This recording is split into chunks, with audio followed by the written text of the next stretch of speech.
नमस्कार जुन्नरकरांनो, जय शिवराय. मी किरण सावे आणि आज आपण आपल्यासोबत आहेत MH45 रायडर गणेश दादा.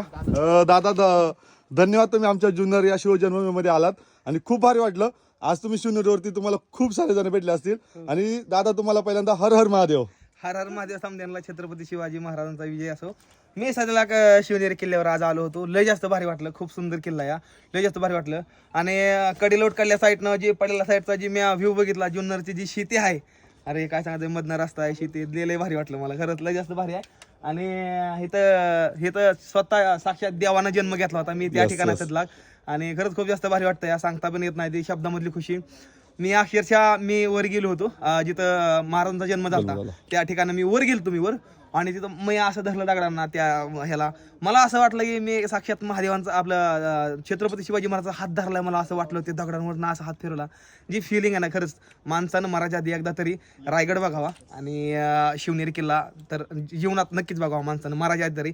हे सांगतो पैसा येणार आहे जाणार आहे, लय टेन्शन घ्यायचं नाही आयुष्यामध्ये. माझं एक सांगणं आहे पहिल्यापासून, लय टेन्शन घेऊन काय जाणार नाही. कोट्याधी रुपये कमवून किती कमवून ठेवा, काहीच घेऊन जायचं नाही, नावच लाखीचं सोडायचं या. त्यामुळे काय सांगतो, अरे गड किल्ला बघितला पाहिजे, समजा गोष्टी बघितल्या पाहिजे, कचरा करू नका, गड किल्ला स्वच्छ राखा. समजात मेन गोष्ट, कारण की आपल्या देवाची जागा ही, आपल्या देवानं आपल्यासाठी बलिदान दिले स्वतःचं, तर त्यांना कसं ठेवायचं, त्यांचं गड किल्ला कसं ठेवायचं.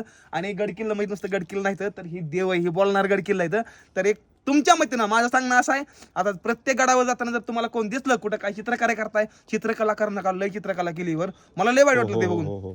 चित्रकला कोणीच लोक करू नका, बाकीचं लय भारी आहे. बघा, आयुष्य खूप सुंदर आहे, जगत राहा, डिप्रेशन मध्ये अजिबातच काय जायचं नाही.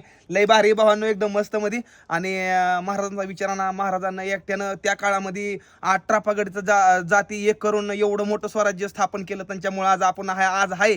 तर त्यांची जाण राखली पाहिजे. त्यांचं जर आसपास कुठं स्मारक आहे तर धुरळा बसलाय, साफ केलं पाहिजे, स्वच्छ केलं पाहिजे. हे गड किल्ला आपण नीट ठेवलं पाहिजे. पडापडी होती, डासळी होती, नीट केलं पाहिजे. आपण समजा गोष्टी खूप जास्त भारी वाटलं मला इथे येऊन. आणि जुन्नरचं जी ही कला लोकेशन आहे ना, ही खरंच खूप जास्त भारी वाटलं मला. आणि दादा अजून एक म्हणजे तुमच्या व्हिडिओ आम्ही जुन्नर करेत, आम्ही जुन्नरकर खूप पाहतोय. तुम्ही जर MH45 चे जर असाल, आम्ही MH12 आणि MH14 चे खूप सारे व्हिडिओ पाहिलेत आम्ही. जुन्नरकरांचं प्रेम लय, सकाळ धरणं ट्रॅफिक आहे माझ्यापाशी. आणि सगळ्यात महत्वाचं, आमचं जुन्नर तुम्ही आता पाहताय, वरून पाहताय आपण शिवनेरी किल्ल्यावरून. काय वाटतंय पाहून तुम्हाला असं? अरे काय ते लाईटी समजा, हे बघा रानामध्ये लाईटी, अरे एवढं जास्त भारी वाटतंय. अरे दिवाळी असली का वाटायला लागले, दिवाळी असली वाटतंय तेव्हा ती लाईटी, तेव्हा एखाद्या समजा लाईटीच बघल तेवढं रानामध्ये लाईटी. अरे जुन्नर कारण काय रानामध्ये काय लावलं, हे असलं समजा लाईटीच ते रानामध्ये तुमच्या. लय भारी आहे, खरंच भारी वाटतं या.